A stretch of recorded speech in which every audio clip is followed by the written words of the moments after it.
गर्मियों में आम खाना सभी को बहुत पसंद आता है और यदि हम अपने बगीचे से लगा हुआ आम तोड़ करके खाते हैं तो उस आनंद की तो बात ही कुछ और है। साथियों, यदि आपने अपने बगीचे में इसका आम का पेड़ लगा रखा है और यदि उसमें अब तक बौर नहीं आया है या आपका पौधा अच्छे से डेवलप नहीं कर रहा है तो मैं उसके बारे में आज विस्तार से आपको जानकारी दूंगी कि किस तरीके से आप अपने आम के पेड़ को स्वस्थ रख सकते हैं और उसमें बहुत सारे फल ले सकते हैं। इसके साथ ही मैं आपको ये भी बताऊंगी कि यदि आपने अब तक आम का पेड़ नहीं लगाया हुआ है गमले में तो आप किस तरीके से लगा सकते हैं और अपने छत पर ही आम का आनंद उठा सकते हैं। तो नमस्कार दोस्तों, मैं हूं वंदना और आप सभी का मेरे चैनल पर बहुत बहुत स्वागत है। साथियों, यदि जानकारी अच्छी लगे तो ज़रूर चैनल को सब्सक्राइब कीजिएगा और वीडियो को लाइक कीजिएगा।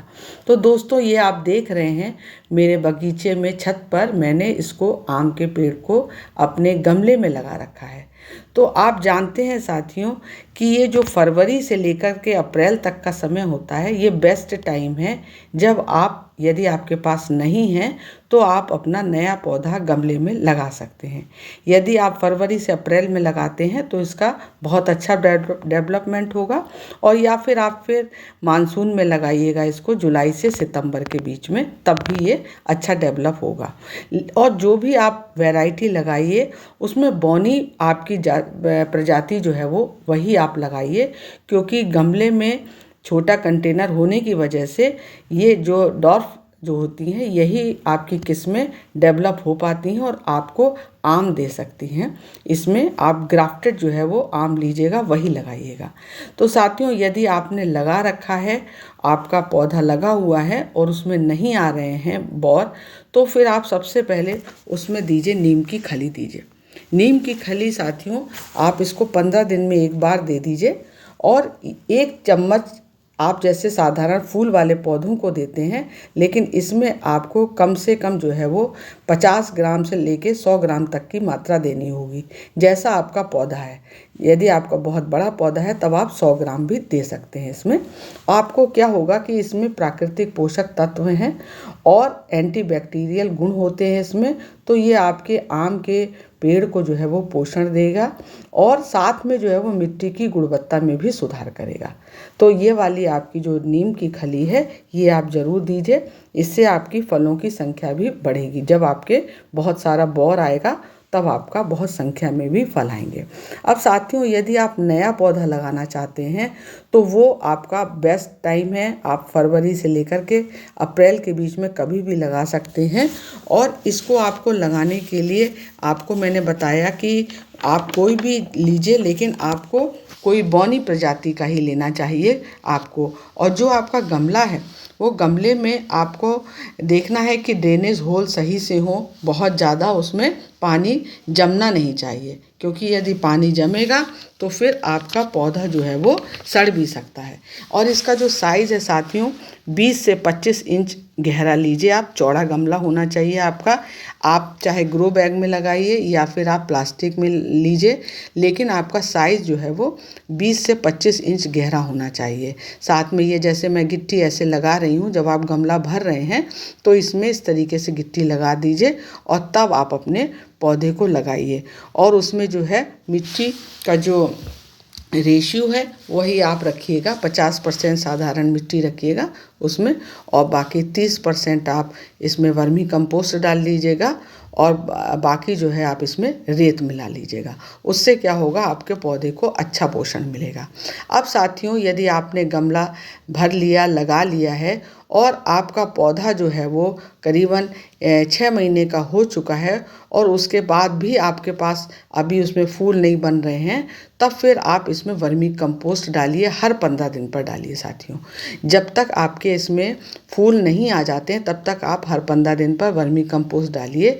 लेकिन जब आपके देखते हैं आप पौधे में फूल बनने लग गए हैं, बौर आ गया है, फल बनना शुरू हो गए हैं, तब फिर आप उस समय अपना जो वर्मी कंपोस्ट देना है वो कम कर दीजिए। नाइट्रोजन वाली खाद मत दीजिए और तब आप दीजिए पोटाश वाली खाद।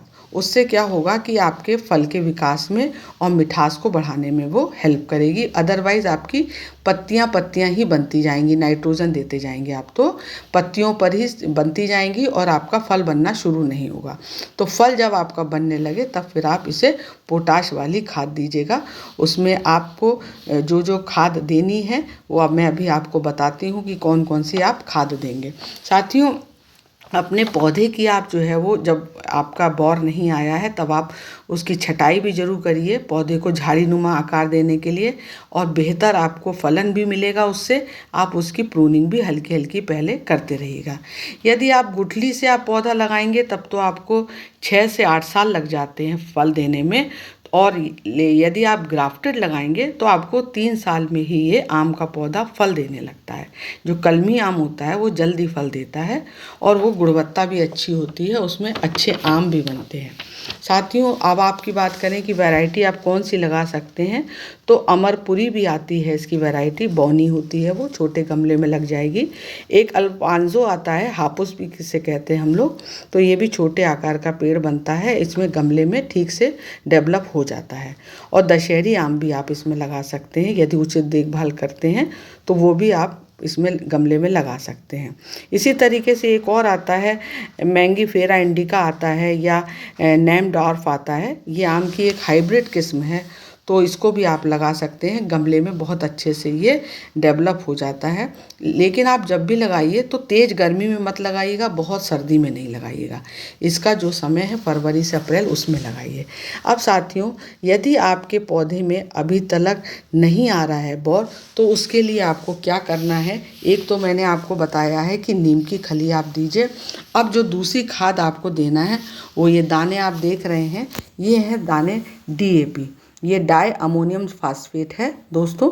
और ये हमारे जो आम का जो हमने पौधा लगा रखा है उसमें बहुत अच्छी फर्टिलाइज़र है, ये फास्फोरस युक्त खाद है। ये क्या करेगी कि आपके पौधे की जड़ों को मजबूत बनाएगी और इसमें फूल बनना शुरू हो जाएंगे आपके, और फलों में भी वृद्धि हो जाएगी आपकी। जो इसमें आम आएंगे वो बहुत ज़्यादा आम आएंगे और इसमें बहुत अधिक बौर आएगा इससे, क्योंकि ये मिट्टी की जो है उर्वरता भी बढ़ा देती है ये वाली फर्टिलाइज़र, और इसमें नाइट्रोजन और फास्फोरस भी होता है, तो आपके पौधे को भी ये पूरा स्वस्थ बनाए रखती है। और इसका क्या कितना देना है, यदि बहुत छोटा पौधा है तब आप 5 से 7 दाने दे दीजिए। लेकिन यदि आपका पौधा थोड़ा भी बड़ा है, 1 साल पुराना है, तो आप उसमें 1 चम्मच दे दीजिए एक पौधे में। ये आप देख रहे हैं इसमें कि किस तरीके से आम के जो है छोटे छोटे से फल दिखाई दे रहे हैं, तब आप इसमें 1 चम्मच आप दे सकते हैं। अब जो दूसरी फर्टिलाइज़र की बात करें साथियों, ये हमारी बहुत अच्छी फर्टिलाइज़र है जो हम अपने आम के पौधे को देते हैं। ये है सरसों की खली। ये हमको लिक्विड फॉर्म में देना है साथियों।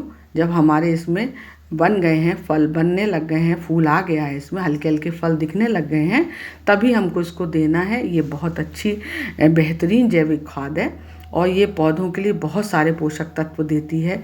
इसमें नाइट्रोजन है, फास्फोरस है, पोटेशियम है और इसमें सल्फ़र है।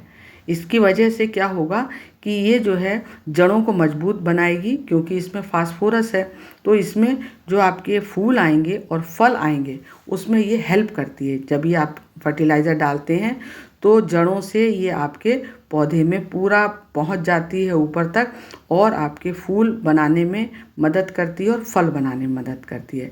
इसमें चूँकि पोटेशियम भी है सरसों की खली में, तो ये आपके आम के पेड़ को रोगों से भी बचाने में हेल्प करेगी और आम को मीठा बनाएगी। ये आप जब इस खाद को डालेंगे तो आम का जो आपका टेस्ट है, स्वाद है, वो बहुत अच्छा मिलेगा, आपको मीठा मिलेगा एकदम। और इसके साथ में सल्फ़र है चूँकि इस खाद में, तो ये पत्तियों को हरा भरा रखेगी और मजबूत बनाए रखेगी पूरे पौधे को। चूँकि इसमें सूक्ष्म पोषक तत्व भी होते हैं, माइक्रो न्यूट्रिएंट्स होते हैं, कैल्शियम होता है इसमें, मैग्नीशियम है, आयरन है, जिंक है। ये सारी चीज़ें जो है हमारे आम के पौधे के लिए बहुत ज़रूरी है और इनका होना आम के पौधे के लिए बहुत ही आवश्यक है। तो इन सब चीज़ों का जब आप इस्तेमाल करेंगे साथियों, तो आपका जो पौधा है वो बहुत अच्छे अच्छे फल देगा। अपने पौधे को 6 से 8 घंटे की धूप में रखिएगा। जहाँ पर आपने धूप आ रही है गमले को वहीं पर ही रखिए। पानी इसको ज़रूरत के अनुसार दीजिए, बहुत ज़्यादा पानी आपको इसमें नहीं देना है। अब इसको जो है फूल आने का समय जनवरी से लेके मार्च तक का रहता है, इसमें फूल आ जाते हैं। और फल बनने का समय इसमें मार्च से हो जाता है, फल बनना शुरू हो जाता है, मई तक इसमें फल बन जाते हैं। और मई से फल पकना शुरू होते हैं धीरे धीरे करके जुलाई तक, कुछ किस्मों में अगस्त तक भी इसमें फल मिलते हैं। और इसमें आपको जुलाई अगस्त तक आपको खूब आम आने को मिलेगा और खूब खाने को मिलेगा। तो साथियों, ये जानकारी अच्छी लगी हो तो चैनल को ज़रूर लाइक कीजिएगा, सब्सक्राइब कीजिएगा। चलिए फिर मिलते हैं आपसे अगले वीडियो में, तब तक के लिए बाय बाय।